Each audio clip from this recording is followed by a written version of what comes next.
Okay, welcome to all of you who actually made it through the fierce storm. Snow again, right? And to the everybody watching online who didn't come, well, welcome to them. You mean they're all loose? I didn't say wimps. Okay. They're being You greener were and implying not, that. not using fuel to transport themselves. This is a much greener thing. So first, the first thing I want to do, if you hadn't noticed, you are now sitting someplace different. Instead of conference room A, you're sitting in the Coleman room. Except for those people in the audience are in the Kuntz room. And the video camera down there is back in the O'Donnell room. So we had a great ceremony a couple weeks ago. I had them back. And check out the plaque. And yeah, check out there's a plaque on the wall to commemorate the event. You didn't invite us back for this, though. I'm very disappointed in that. It was a packed room. There was actually, it had to be somewhat Selective. and I wasn't being the By selected. invite only. Apparently not. By invite only. Yes. I'm sorry. Hopefully at some time we'll have proceedings online, so you can see. It was surprisingly touching, and it was actually a very good event. So we should be sharing it with everybody. So there's that. There's the new security that you saw. Again. To protect those plaques. With Yeah, to protect the plaques. Yeah. Well, we have trouble with the door too. It takes like 3 Batteries to in get the in. phone. Yeah. But it's part of the improvement of the building where we do plan on staying for at least another 5 years, which is also good news. Although we may be losing all of that's just internal housekeeping, which is interesting to us, but probably not particularly interesting to you guys. The other general update. So PFAS. We're going to be talking about PFAS in a couple of places here. So if I steal some of what's coming from Jeter, I'm only taking it later. So that's okay. We've been doing a lot of PFAS site work. We had a site in Martha's Vineyard that came up with its contaminated groundwater near Martha's Vineyard Airport. The PRP, the Airport Commission, or whatever they're called, and the LSP have been doing a great job communicating with the public and working with the residents for private wells that are impacted and being addressed as the site assessment goes on. So we are still getting a trickle of new PFAS sites coming in, and people are using our sampling guidance recommendations, incorporating PFAS into the usual site work. And if you look for it, you are going to begin to find it periodically. We are internally planning a number of things eventually, or soon, at some point. Doing things similar to what Michigan had recently completed. They put out a report earlier this week on public water supply sampling that they've done statewide for PFAS to get a good idea of the occurrence of the issues that are there. And I would expect that if and when we do a similar look across the state, I wouldn't be surprised if we saw similar distribution levels. Not a huge number, but out there and Since we still don't have affordable concentrations for PFAS, something like the site in Martha's Vineyard, is that in the MCP, or how's it being handled, or how did the department, or if it is, how did the department bring it in? Well, as you know, the reportable concentrations are concentrations where if you're above it, you have to notify us. It does, well, I mean, just, this is more for the listening public. I hope I know that by now. The RCs are not a line where something is regulated or not regulated. So the absence of recordable concentration doesn't mean that it's safe. It doesn't mean that it's not a problem. It doesn't mean that it's not a site. It just means that there's no notification obligation at the present time. There are other notification requirements. If a condition poses an imminent hazard, then notification is required within 2 hours. There's also a requirement under 0370 that if a condition poses a significant risk, even if it doesn't require notification, remediation cleanup is necessary. The lack of a notification requirement also does not prevent a voluntary notification to the department. Bringing in, it also does not prevent the department from sending a notice of responsibility and identifying this as a problem condition that we bring into the MCP. So there are a number of ways that it can come in. In the case of Martha's Vineyard, they came in voluntarily. It was a voluntary notification. They knew they had an issue, and they came in and have been working, I would say, very well with the department and with the community that's involved to address the issue. And we'll get to the RCs and lack of RCs later in the presentation. The other big thing that happened since we last talked, I think, was we had, there was a petition from Conservation Law Foundation and Toxic Action Center through is it Chapter 38? Chapter 38, there are provisions in state law that allow people, you and me as citizens, to petition the department, any state agency, to either to create regulations or to eliminate regulations.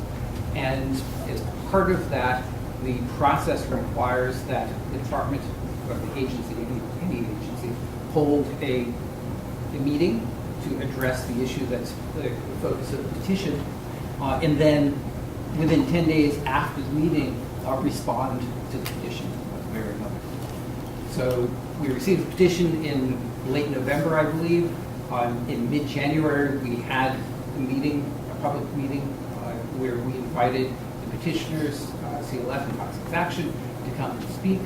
We opened it up to the public, and we had a couple hours of people doing presentations, short 5 minutes each, talking about their experiences and their thoughts and their concerns about PFAS and the way that we might regulate it. To step back, the petition for CLF and Toxic Action was asking the department to set an MCL for PFAS and to set the MCL specifically based upon treatment technology. Somewhat similar to the way we address lead, rather than just having a level that is above or below, that if you trigger some kind of action, then the MCL would specify the steps that would need to be taken and the type of treatment technology that would be used. So we had that meeting in mid-January. Within 10 days after that, I think right at day 10, there was a response back from the department, and the important things in the response, and I'm summarizing, and it's primarily the drinking water program, so it's not going to clean up. So if I get anything wrong, forgive me. I would recommend both going to the web, watching the video because it's very cool, and reading the response as well. But the gist of it is that the department is committed to moving ahead with the MCL for PFAS. I think that there's a lot of information that still needs to be digested and processed. There's a public comment process, so we will be going formally through that process. What comes out at the end, I don't think we can speculate right now about whether it will be a treatment technology or not, or a number or not. I'm not going to speculate. We'll let the process work as it goes. Any rough idea of timing on this? Well, MCLs are, one of the things that we stress is that we are committed to following the process that is already laid out in statute and regulation for how to do that. So there's little opportunity for shortcutting it. If you want to take it seriously and you want to have the comments, you want to listen to the comments and take them into account. So probably the fastest that could occur would be probably a year at that. As you'll hear, before that happens, waste site cleanup is going to come out with proposed standards in soil and groundwater and in potable concentrations to match. And I would view that as setting off kind of the chain of events that will lead to, that will end up at a point. I think the future that we want is at some point, fairly soon down the road, that we will have an MCL. Have an MCL for PFAS. Have a ORS guideline for PFAS. Have GW1 standard for PFAS. Have notification criteria for PFAS, and for them all to be consistent and have a nice consistent process. Now, in order to make that happen and to respect the public comment process, in the interim, there may be some points where we have an MCL, not an MCL, MCP GW1 number that has gone through the public process. And at some point, either during that or after that, there will be a public process for sending the MCL. And there may need to be adjustments depending upon what comes out and what is proposed and the comments that we get in the situation that is what we know at that point in time, where we may have a GW1 standard now, and if the MCL turns out to be something different from that, then we would adjust the MCP GW1 standard to match in order to have consistency. So the goal is to have consistency and end up in a good place where we've gone through the public process, we've considered all the information that we have available, and have everything line up and match. But we can't say that from that between now and then that we're going to have to set things in stone and not change. So just to not warn you, but let you know that that's how the process will play out. And I think in the end, we'll be in a good place. But we're going to have some kind of back and forth as we move forward. Any questions on that? And we'll get into more PFAS. There will always be PFAS work. PFAS, and the PFAS second work, we talked about Martha's Vineyard. Work is continuing on other sites that we have in Hudson, Air, Devons, and Westfield, where combinations of dealing with contaminated public water supplies, dealing with contaminated private wells, or some combination of both is being.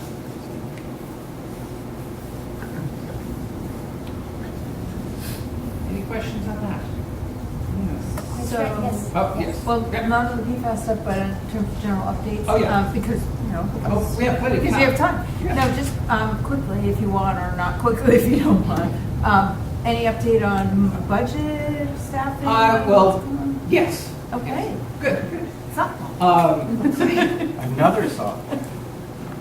Oh, So, in terms Sorry. of budget,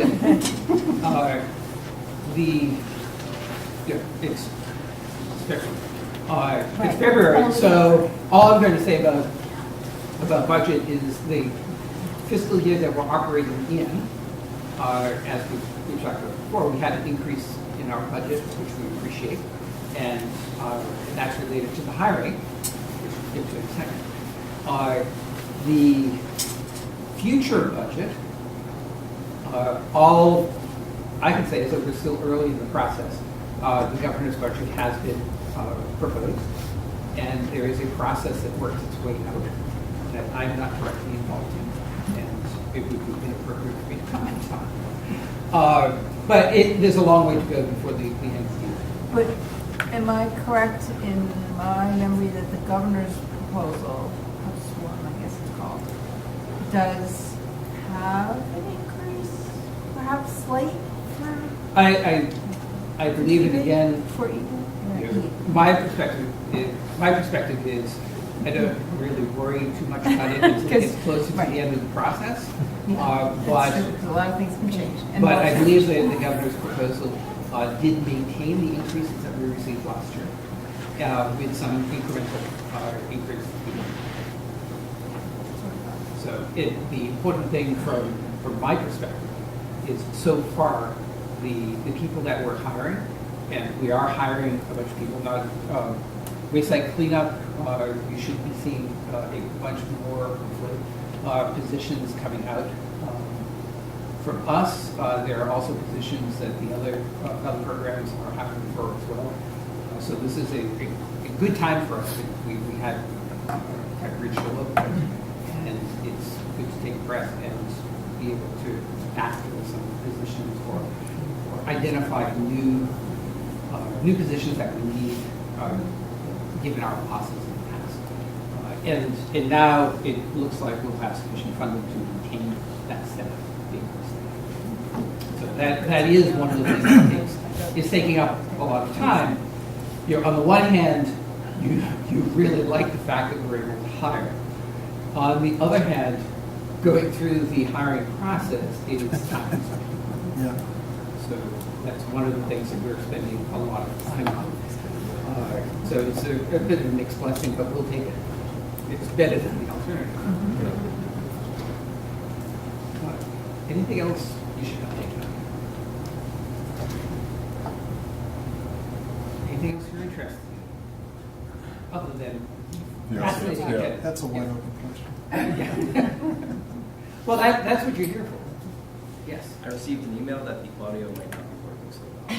Oh, no. Okay. The mic? We don't have the mic. I thought we'd be more of an intimate group. So why don't you talk for what it is? Why don't I go get whatever we need? Well, okay, so if you get the mics from the Miller. Miller, okay. Brian is now looking at the camera. Brian, if you go back there. It looks like it's picking you up, Paul, but maybe it's just because it's far away from you. I don't know. So on the right-hand side, the audio level, how far up the screen is it going? Like halfway. That should work. Can you push? I'll get it. Push this thing up on the other side. Yeah, there's a slider. Slider. Yeah. Let it all the way up. Yeah, let's have it. Okay, people online. Brian, if you can stay there and look at the comments, the chat comments. People online were specifically asking you if you can now hear me better if I speak like this. And we've turned up the audio. And it will take a second because there's a time lag. So while they're waiting for those words to come. Are there anything else we want to be updated on? The site work, PFAS, the TC sites are kind of working through the process. Can you talk about how the PFAS sites are entering? Are like most of them voluntary, or are you sending a lot of? Well, to be fair, we don't have a huge number of PFAS sites at the moment. The majority of the sites are stem from public water supply testing.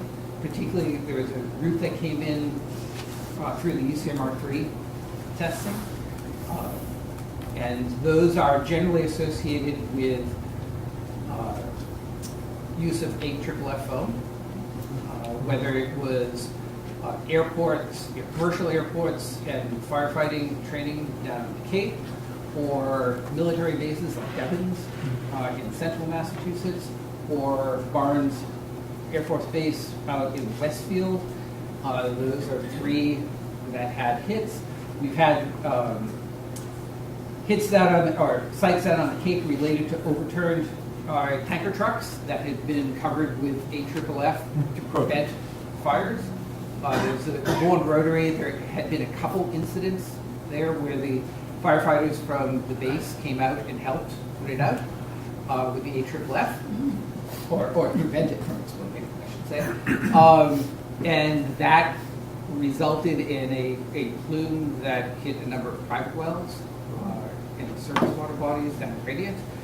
So, I mean, one of the disturbing things there is that you can have individual incidents that cause long-term downstream problems, and that's what worries us. It's easy enough to identify the large airports that may have used and have history and have documentation that they did or did not use AFFF, and look around them for sites. It's a little bit harder, but this is what we do, looking at industrial facilities and what they have used currently or in the past, and look to see whether it includes AFFF, not AFFF, PFAS compounds like wire coating and things like that, and then look at those sites. Or if you're doing work at a site that's near one of those facilities, you might want to consider it as a contaminant concern. It's harder where you might be out in the middle of nowhere. And 5 years ago, there was a tanker truck that overturned, it got sprayed with AFFF. And if you don't know about that incident, you might not know the treatment sample. It might not occur to you that it could be a contaminant concern. So that's one of the reasons why other states like Michigan and we're planning and considering doing is systematically begin with the public water supplies and do methodical sampling across that universe to see what the occurrences, what the levels are. And then from the Bwscac cleanup perspective, if we have a public water supply that has elevated levels of PFAS, it's our role is to then ask where is it coming from and do the site discovery that might lead to RFIs, might lead to NORs to identify the Paul, in Massachusetts, do you know of all drinking water supplies being tested for PFAS? In Massachusetts, the UCMR3 tested or required testing of the larger public water supplies and some sampling of random sampling of a number of smaller ones. Representative sample? Representative, that's the word I was thinking. But the medium to small public water supplies and I'm going to get this wrong, they're transient, non-community, throw those words together in combinations. The small public water supplies that look a lot like private wells, but they serve more than 25 people, either transient or non-transient. Those are the ones that have certainly not been sampled in a widespread way. Those are the ones that would be more at risk for the small incident releases of PFAS. And those are the ones that are harder to handle. And and there are many more of them. And I think the lab, the issues with lab capacity from a couple of years ago is much better now. But we do look at the requirements that are imposed on public water supplies, particularly small public water supplies, and that's one of the factors that are taken into account. The good news is that Wall Experiment Station now has the equipment and staff trained and available to do PFAS analyses. So one of the things that we can do, particularly for the small public water supplies, is do the analysis for them. So we can facilitate that, where the sampling and analysis is a hurdle. And so what we're in the process of doing now is essentially prioritizing where to look and which ones to do, because we do have to limit. It's nice to have the lab doing it. There are limitations to how many samples they can do and what time period. So that's what we're working through the process to identify how to prioritize that and what are the water supplies most potentially at risk. I'm sorry. I just want to follow up real quick, Yeah. just to end that. So would I be right in saying that MWRA has been tested and you're not seeing an issue with PFAS? Because if we did, I think it would raise a lot of All issues. hell would break loose? Yeah. I think it's Yeah. the term you're Yeah. looking for. Yeah. No, you see, You got context? Just wondering why this was there.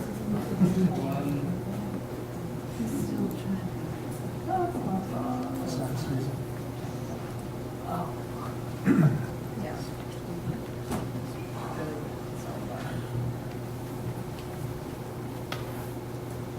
MWA has many press releases out. I'm just searching now. Yeah, about how well, I would have thought, Yeah. we would have heard something about it. MWA has tested, Yeah. Uh-huh. and they are fine. That's good.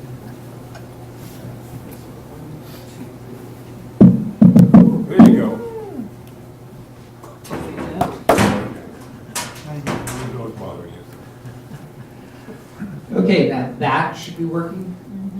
Okay. All right. So MWA tested all of the large, I think it's greater than, I'm going to throw a number out there. I don't know if it's true.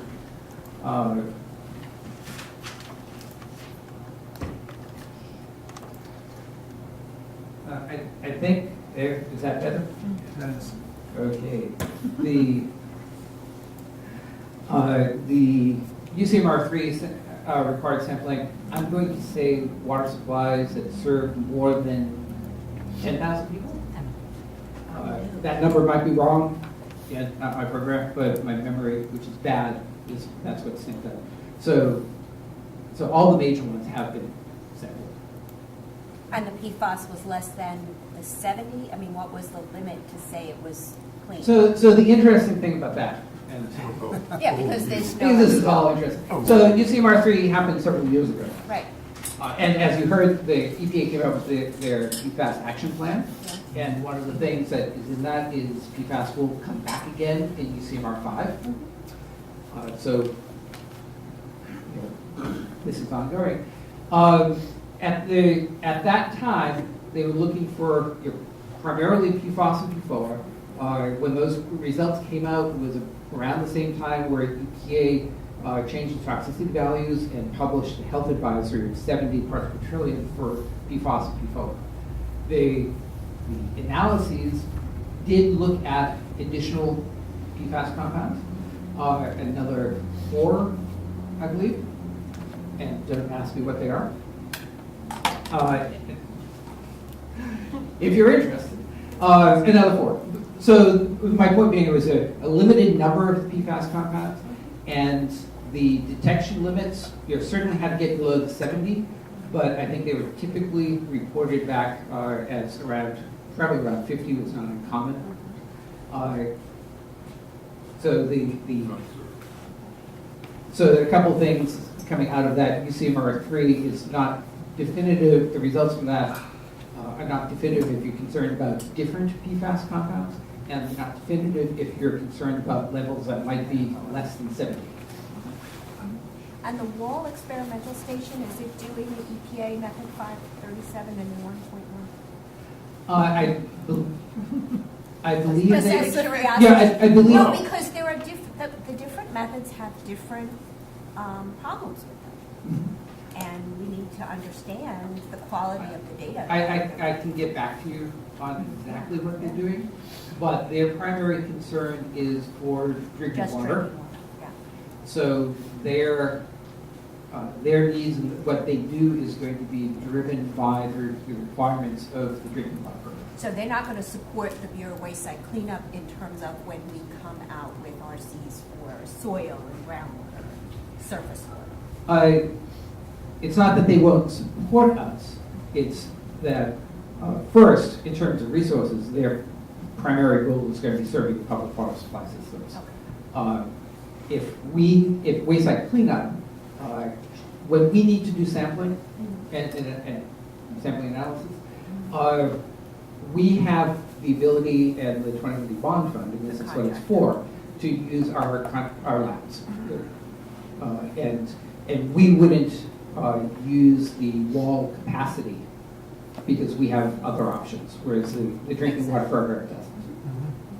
So for anything, whether it's groundwater, whether it's soil, whether it's cranberries, we might look elsewhere.